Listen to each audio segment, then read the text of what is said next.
how to check your iPhone activation date or your device is original or damage unit and your device still have a warranty. So in this video I like to share you guys how to check your iPhone activation date. So how do you have to do it?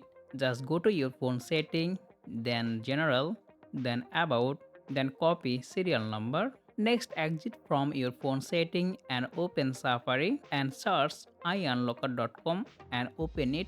Click three dot on the button, then click Apple check, then click IMEI check.